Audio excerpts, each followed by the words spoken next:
السلام علیکم میرے پیارے ساتھیوں، کیسے ہیں آپ سب؟ خوش آمدید کہتی ہوں آپ سب کو سیدہ سینٹر پر۔ جن ذاتی بنی دلہن کی پچھلی ایپیسوڈ میں آپ نے سنا کہ زرین کی شادی کے لیے تمام گھرانہ پہنچ چکا ہے فارم ہاؤس پر۔ سرمد صاحب کی پوری کوشش رہی کہ ان کی بیٹی زرین کی شادی فارم ہاؤس پر نہ ہو، پر جنات نے ان کو جانے نہیں دیا۔ یہاں تک کہ ان کا ملازم صابر بھی 12 سال پہلے مر چکا ہے اور وہ بھی ایک جن ہی ہے۔ اب آگے ہنا بیگم نے اپنی ملازمہ سے کہا، جب سب لوگ تیار ہو کر باہر آ جائیں تب تمام کمروں کو تالا لگا دینا، کھلی جگہ ہے، کچھ بھی ہو سکتا ہے۔ لڑکیاں ایک ایک کرتی جب سب باہر نکل گئیں تو ملازمہ کمرے چیک کرتی جاتی اور ساتھ ساتھ تالے لگاتی جاتی۔ ابھی وہ تمام کمروں کو تالے لگا کر مڑی ہی تھی کہ ایک دروازے کو اندر کی جانب سے زور زور سے کھٹکھٹانے کی آواز سنی۔ اس نے سمجھا یہ میرا وہم ہے اور واپس نکل آئی۔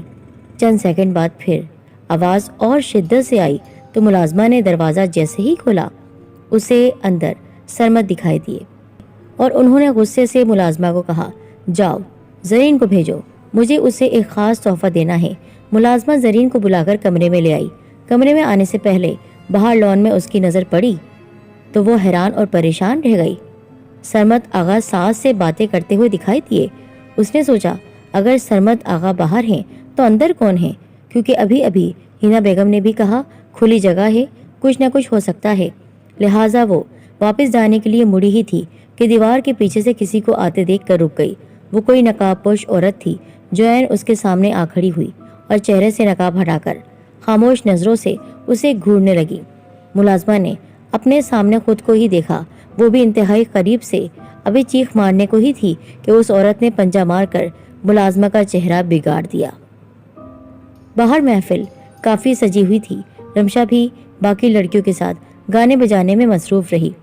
رضی، ساس، سرمد اور سمد آغا چاروں بظاہر نارمل لگ رہے تھے فنکشن کے دوران، پر ان کی پوری توجہ زرین پر ہی رہی۔ نہ جانے کس وقت تینوں کی نظریں جیسے ہی زرین سے ہٹی، زرین ان کی آنکھوں سے اوجھل ہو گئی۔ سعد نے سرمد کی طرف دیکھا اور زرین کے متعلق پوچھا۔ انہوں نے محسوس کیا کہ زرین غائب ہو چکی ہے، کیونکہ ابھی تو ان کے سامنے تھی اور ہنس ہنس کر باتیں کر رہی تھی، اچانک اٹھ کر کہاں چلی گئی؟ ہنا بیگم سے پوچھنے پر معلوم ہوا کہ ابھی ابھی ملازمہ کے ساتھ گھر کے اندر گئی ہے، بس آتی ہوگی۔ سرمد آغا انتظار کیے بغیر گھر میں داخل ہوئے تو دیکھا ملازمہ اس کمرے کے باہر زخمی حالت میں پڑی تھی جہاں زرین کی تصویریں دیوار پر لگی ہوئی تھی اور زرین کمرے میں لیٹی ہوئی تھی۔ اس کا جسم پیلا زرد ہو چکا تھا، جیسے جسم سے تمام خون نچوڑ لیا گیا ہو۔ سرمد نے زور زور سے زرین کو جھنجھوڑا۔ اس نے فوراً آنکھیں کھول دی۔ زرین کی آنکھیں سرخ انگارہ بنی ہوئی تھی اور جسم آگ برسا رہا تھا۔ سرمد کو دیکھتے ہی زرین نے نظر جھکا دی اور نڈھال سی دکھائی دینے لگی، جیسے اس کے اندر گہری ٹوٹ پھوٹ ہو رہی ہو۔ کچھ دیر بعد وہ اٹھ کر بیٹھ گئی۔ زرین نے بتایا کہ ملازمہ اسے بلا کر یہاں لائی تھی اور کہا وہ ایک تحفہ دینا چاہتی ہے جو اس کمرے میں ہے۔ دیواریں بالکل خالی ہیں، یہاں زرین کی کوئی تصویر نہیں تھی۔ انہوں نے زرین سے پوچھا، بیٹا تم نے یہاں کچھ دیکھا؟ مطلب کمرے میں دیواروں پر یا آس پاس؟ زرین کے چہرے پر ایک ہلکی سی مسکراہٹ آئی اور ساتھ ہی غائب ہو گئی۔ نہیں بابا جان، یہاں تو کوئی بھی نہیں تھا اور کچھ بھی نہیں تھا۔ زرین بیٹا، آپ اب کبھی کسی کے بلانے پر نہیں جاؤ گی جب تک آپ مجھے یا سمجھ چاچو کو بتا نہ دو۔ صرف 4 دن آپ نے بہت احتیاط کرنا ہوگی۔ بابا آپ بالکل پریشان نہ ہو، میں بہت آرام سے ہوں، مجھے فارم ہاؤس سے ڈر بھی نہیں لگتا، میں خوش ہوں، آپ بے فکر ہو جائیں۔ میری بہادر بیٹی، مجھے بہت فکر ہے تمہاری، اپنا خیال رکھنا۔ سرمد زرین کا ہاتھ پکڑ کر باہر سب کے درمیان لے آئے۔ فنکشن کے دوران سمد اور سرمد نے سلمان کو ایک سائٹ پہ لے جا کر پوچھا، فارم ہاؤس کو اتنا سجانے کے لیے آپ نے کوئی بندہ بھیجا تھا کیا؟ سلمان نے کہا کہ نہیں، ایسا کچھ نہیں کیا میں نے، بلکہ میں تو خود سوچ رہا تھا کہ اتنا وقت گزر جانے کے بعد بھی فارم ہاؤس اسی طرح خوبصورت اور نیا کیوں لگ رہا ہے، اور یہاں سب سامان رکھ کر کافی خرچہ کیا ہوگا آپ لوگوں نے۔ سلمان کی اس بات پر دونوں کے پسینے چھوٹ گئے۔ آخر ایسا کون ہے جس نے راتوں رات فارم ہاؤس کی حالت بدل دی؟ دونوں نے سلمان کو تمام ماجرا بتا کر سب پر نظر رکھنے کو بھی کہا۔ کھانا لگ چکا تھا، ٹھنڈ کی وجہ سے سب کی بھوک زوروں پر تھی۔ ہنا بیگم کو ملازمہ کی ضرورت پڑی تو آوازیں دینے پر بھی جب وہ نظر نہیں آئی تو پریشان ہو گئی۔ انہوں نے کسی کو کھانا کھانے کے دوران تنگ کرنا مناسب نہیں سمجھا اور خود اٹھ کر اسے ڈھونڈنے ادھر ادھر دیکھنے لگی۔ ملازمہ کو ڈھونڈتے ہوئے وہ زرین کے کمرے میں پہنچ گئی تو ان کی سانسیں اوپر کی اوپر رہ گئیں اور بھاگم بھاگ لان تک پہنچی۔ काफी देर अपनी सांसें बहाल करने की कोशिश करती रहीं। उनके चेहरे का रंग उड़ चुका था। चूंकि साथ रजी, समत और सरमत हमा वक्त होशियार रहते थे, उन्होंने हिना बेगम की बदलती रंगत को देख लिया। सरमत ने हिना बेगम से पूछने की कोशिश की तो उन्होंने अनजान बनकर कह दिया, ऐसा कुछ भी नहीं, मुझे बस नींद और थकावट से चक्कर आ गए थे। सरमत ने कहा, हिना बेगम, मुझे क्यों लग रहा है जैसे आप कुछ छुपा रही हैं मुझसे। नहीं तो मैं भला आपसे क्या छुपाऊंगी। सरमत ने गौर से हिना को देखा और कहा, अगर आप मेरी बीवी ना होती तो इस बदलती रंगत को देखते हुए कभी आपकी बात पर यकीन नहीं करता। अगर मुझसे कुछ छुपा रही हैं तो बहुत गलती कर रही हैं आप। खाना खाने के बाद सब खवातीन अपने अपने कमरों में आ गईं। फैमिली के बाकी लोग भी खाने से फारिग होकर सोने की ख्वाहिश करने लगे। सफर और रात के फंक्शन की थकन की वजह से सभी निढाल थे। बाहर ठंड का ये आलम हो चुका था कि मजीद बैठना दुश्वार हो रहा था। आहिस्ता आहिस्ता सबके जाने से लॉन में रौनक खत्म हो गई। सिर्फ खानदान की लड़कियां और लड़के वहां पर बैठे हुए थे, महफिल सजाए, जिनमें जरीन, रमशा, अवैस, अली, हमजा, साद और रजी थे। अली ने कहा, इस फार्म हाउस के काफी किस्से सुन रखे थे, चलो आओ देखते हैं यहाँ किसी जिन का साया है भी या नहीं। मुझे जिन को बुलाना आता है। सबने अली की बात से इत्तेफाक किया और कहा, चलो ऐसे रात भी गुजर जाएगी और यादगार रहेगी ये रात। साद ने रजी को मायना खैज नजरों से देखा। हमजा ने अली का साथ दिया और कहा, मुझे तरीका पता है, मैं बता सकता हूँ कि हाउस में जिन है या नहीं। हमजा की बात सुनकर सबने जोरदार कहकहा लगाया। रजी और साद भी उनके खेल में दिलचस्पी लेने लगे, जबकि लड़कियों ने एतराज किया कि अगर सचमुच में जिन आ गए तो हम क्या करेंगे। अली ने कहा, हम तो शुगल कर रहे हैं, कुछ नहीं होता, बस चुपचाप बैठी रहो और तमाशा देखो। हमजा ने जमीन से चंद हमवार पत्थर उठाकर ऊपर नीचे रखे। पत्थर ऐसे चुने गए थे जो आसानी से गिर नहीं सकते थे और ऊपर नीचे बासानी रखे जा सकते थे। हमजा ने मुंह ही मुंह में कुछ पढ़ा और कहा, अगर यहाँ कोई जिन जात मौजूद है तो वो इन तमाम पत्थरों को गिरा देगा। चंद लम्हे बाद फजा से एक पतंग कटकर आई और उन्हीं पत्थरों से जा टकराई और तमाम पत्थर बिखर गए। हमजा के इस खेल से सबने खूब एंजॉय किया। जरीन की हंसी फजा में गूंज उठी। आज से पहले जरीन को इतना हंसते हुए कभी नहीं देखा गया था। साद और रजी पत्थरों के गिरने से बहुत परेशान हो गए। हमजा का खेल सबके लिए मजाक, लेकिन रजी और साद के लिए उनकी परेशानी में मजीद इजाफा कर गया था। हमजा ने कहा, चलो मजाक ही सही, पर मजा तो आया ना सबको। रमशा खौफजदा हो गई और अपने भाई रजी का हाथ मजबूती से पकड़ते हुए कहा, हमजा, ये सच भी तो हो सकता है ना, वरना सोचो इतने वीराने में इस वक्त सर्दियों के 1:30 बज चुके हैं। पतंग कहाँ से उड़कर आ सकती है और रात के इस अंधेरे में कौन पतंग उड़ा रहा है? तुमको पता नहीं है यहाँ दूर दूर तक कोई घर मौजूद नहीं है? सब उसको देखने लगे। अब साद को गुस्सा आ गया। उसने सबको गुस्से से अंदर जाने को कहा, कल बारात है जरीन की और सबको जल्दी उठना है, बहुत से काम निपटाने होंगे। दोनों ने अपनी मौजूदगी में सबको अंदर भेजकर तमाम दरवाजे बंद कर दिए। समत ने सरमत से कहा, भाई शुक्र अल्लाह का आज पहला दिन खैरियत से गुजर गया और कोई नाखुशगवार हादसा पेश नहीं आया। उसकी बात पर सरमत ने कहा, नाखुशगवार वाकया पेश आ चुका है मेरे भाई, लेकिन मैंने किसी को कानो कान भी खबर नहीं होने दी इस बात की। समत की आंखें हैरत से फट गई और बोले, ऐसा क्या माजरा हुआ? सरमत बताने लगे, जब जरीन मुझे कहीं नजर नहीं आई तो मैं डर गया था। मैं भागकर अंदर गया तो देखा हमारी मुलाजमा जमीन पर जख्मी हालत में पड़ी थी। उसके चेहरे पर ऐसा लग रहा था कि किसी ने नाखूनों से निशान मारे हैं। जख्मी हालत में थी। मैं भागकर कमरे में गया फौरन और देखा जरीन उसी कमरे में लेटी हुई थी। उसके जिस्म में खून का एक कतरा भी नहीं था। मुलाजमा की हालत तो बाहर देख चुका था और अब यही समझ रहा था कि जरीन खुदा न खास्ता अब इस दुनिया में नहीं है। मुझे हैरत हुई ये देखकर कि मेरे एक मरतबा बुलाने पर जरीन ने फौरन आंखें खोल दी और अब उस कमरे से जरीन की तमाम तस्वीर भी गायब हो चुकी हैं। जब मैं बाहर आया तो मुलाजमा गायब थी। मैंने चारों जानिब घूम फिर कर भी देख लिया, लेकिन उसका नामो निशान भी नहीं मिल सका। फार्म हाउस के दूसरे दिन का आगाज हो चुका था। सुबह सुबह ही सबको मुलाजमा की गुमशुदगी की खबर मिल चुकी थी, जिसकी वजह से सब लोगों में बातें शुरू हो गईं। साद और रजी तमाम कार्रवाई से वाकिफ थे, लिहाजा उन्होंने यही बताया कि उसे किसी जरूरी काम की वजह से शहर वापस भेज दिया गया है। हिना बेगम को एक अजीब सी चुभ लग चुकी थी, जिसे सरमत आगा वाज़ेह तौर पर महसूस कर रहे थे। सुबह नाश्ते के बाद सब बारात के इस्तकबाल के लिए तैयारियां करने लगे। फार्म हाउस के मुलाजमीन इंतहाई खुश दिखाई दे रहे थे।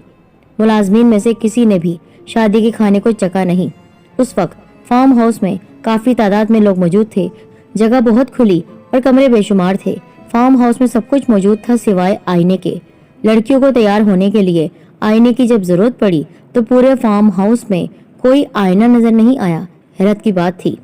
रमशा ने मुलाजिम को बुलाकर आईना मांगा तो उसने कहा, बीबी जी, यहाँ के तमाम आईने वक्त गुजरने के साथ साथ अंधे हो चुके हैं, यानी टूट चुके हैं। बहुत हैरत हुई, लेकिन कोई सवाल नहीं किया गया। लड़कियां यूं ही अंदाजे से तैयार हो गईं, या जो आईने उनके पास मौजूद थे उससे उन्होंने अपनी तैयारी कर ली। आज जरीन की निकाह की रस्म थी। बारात अपने टाइम पर ही पहुंच गई। सबने बारातियों का शानदार इस्तकबाल किया। प्रोग्राम के मुताबिक निकाह की रस्म खाने से पहले ही अदा होनी थी और दूरी की वजह से आज की रात बारातियों को यहीं रुकना था और अगली सुबह सवेरे वापस चले जाना था। कुछ वक्त आराम करने के बाद दुल्हा के वालिद ने कहा, अब निकाह पढ़वा देना चाहिए। सबकी रजामंदी से मौलवी साहब ने कार्रवाई शुरू की। दुल्हा समी और दुल्हन को अलग अलग कमरों में बिठा दिया गया। मौलवी साहब ने कहा वो सबसे पहले दुल्हन से रजामंदी लेना चाहेंगे और दुल्हन के कमरे तक पहुंच गए। उन्होंने जरीन से इजाजत चाही तो वो खिलखिलाकर हंस पड़ी। जरीन की यह हरकत सबको बेहद अजीब और मायूब लगी थी। जरीन की इजाजत लेकर मौलवी साहब ने निकाह शुरू कर दिया और आखिर में निकाह नामे पर जरीन के दस्तखत करवाए गए। जरीन ने मुख्तलिफ जगहों पर खुशी खुशी दस्तखत कर दिए। मौलवी साहब जरीन के कमरे से उठकर दुल्हा के कमरे में आ गए और 6 कलमे और कुछ दुआएं पढ़ने के बाद समी को निकाह नामे पर दुल्हा वाली जगह पर दस्तखत करने को कहा। समी और मौलवी साहब ने देखा जहां दुल्हे ने साइन किए थे वहां किसी और के साइन नमूदार हो गए और समी के दस्तखत करने की कोई जगह बाकी ना रही। समी हैरान परेशान होकर बोला, मौलवी साहब, ये किसके साइन हैं? यहाँ तो मुझे साइन करने थे। मौलवी साहब भी परेशान हो गए, ऐसा कब हुआ और किसी और ने यहाँ साइन कब किए? फिर मौलवी साहब ने सोचा कि हो सकता है निकाह नामे पर पहले ही किसी के साइन मौजूद हो और मैंने देखा ना हो। तो उन्होंने जरीन के कमरे में जाकर नए फॉर्म पर जरीन से दोबारा साइन करवाए और वहां से उठकर दूसरे कमरे में जहां सब मर्द हजरात बैठे थे आए। और जब दोबारा समी को साइन करने को कहा गया तो फिर से वही साइन दोबारा नमूदार। निकाह की तकरीब में मौजूद सब लोगों को बारी बारी निकाह नामा दिखाया गया कि दुल्हन के निकाह के बाद ये साइन कागज पर खुद ब खुद नमूदार हो रहे हैं और ऐसा दूसरी मर्तबा हुआ है। तकरीब में शरीक सब लोगों ने निकाह नामे को बारी बारी देखना शुरू किया और परेशान हो गए कि ये क्या माजरा है। निकाह नामे की रोज से तो जरीन का निकाह उस साइन वाले से हो चुका है। मौलवी साहब ने हैरानगी से कहा, और ऐसा एक मर्तबा नहीं 2 मर्तबा हुआ है और जरीन किसी और अनदेखी मखलूक के निकाह में आ चुकी है। सरमत आगा ये खबर सुनकर गश खाकर गिर गए और तकरीब में मौजूद सब लोगों को फार्म हाउस में होने वाली तमाम बातें शुरू से आखिर तक बता दी गईं कि उनके यहाँ पहुँचने से पहले पुराने और कदीम फार्म हाउस को दुल्हन की तरह सजा दिया गया था। किसने किया था कोई नहीं जानता था। फार्म हाउस में आते हुए एक औरत को देखा गया था जो बार बार उनके सामने आती रही और उसका कहना यही था कि शादी तो यहीं होगी, यहाँ से नहीं जा सकते हो। फिर फार्म हाउस में ही एक कमरे में जरीन की बचपन की तमाम तस्वीरें दीवारों पर लगी हुई थी। जरीन की उपटन की रस्म भी उस औरत का जरीन और नवालुम दुल्हे को समी के खून से उपटन लगाना, ये सब वाकयात हम अपनी आंखों से देख चुके हैं। हमें मालूम है कि ये ऐसी बातें हैं जिनको मानना सबके लिए नामुमकिन है, पर ऐसा ही हुआ है। सरमद साहब ने सबसे इल्तिजा की कि अभी और इसी वक्त हम सबको फार्म हाउस से निकल जाना चाहिए। हम शहर जाकर जरीन का दोबारा से निकाह करवाएंगे। सब ने सरमद साहब की बात से इत्तेफाक किया और जाने की तैयारी करने लगे। 1 ही घंटे में जाने की तैयारी मुकम्मल हो गई और सब गाड़ियों में बैठ गए। सरमद साहब ने जरीन को अपनी गाड़ी में अपने साथ ही बिठाना चाहा तो वो उसे लेने कमरे में जैसे ही पहुंचे जरीन गायब थी। पूरे फार्म हाउस में जरीन का नामो निशान भी नजर नहीं आ रहा था। जरीन की गुमशुदगी की इत्तला सबको मालूम होने लगी। दुल्हन ही नहीं है तो वापस कैसे जाएंगे? सब घबरा गए, सबके हाथ पैर फूल गए। ये तो बहुत ही अनहोनी हो गई है। हिना बेगम और सरमद दुख और गम से निढाल हो चुके थे। फार्म हाउस का चप्पा चप्पा छान मारने के बावजूद जरीन का पता नहीं चल सका। दुल्हा समी और बारातियों ने भी हर जगह ढूंढने में मदद की। कुछ का कहना यह था कहीं खुदा न ख्वास्ता कोई जंगली जानवर या ऐसी कोई मखलूक उसको उठाकर तो नहीं ले गई। लिहाजा इर्द गिर्द के तमाम इलाके को देखा गया। सब तरफ मायूसी हुई। रात गए, सब थक हार कर फार्म हाउस वापस आ गए। सारी रात के गुजर जाने का किसी को एहसास तक नहीं हुआ। सुबह की रोशनी में एक मर्तबा फिर से सब जरीन को ढूंढने निकल पड़े। वापसी पर सबने देखा कि फार्म हाउस की रोशनियां और कुमकुमे, वो रौनक, कीमती सामान सब खत्म हो चुके थे। फार्म हाउस अपनी उसी पुरानी और बोसीदा हालत में आ चुका था। इर्द गिर्द कुछ घर भी दिखाई देने लगे। फार्म हाउस में एक एक लम्हा सदियों पर मुहित दिखाई देने लगा। समी के दिल में कुछ शक सा आने लगा।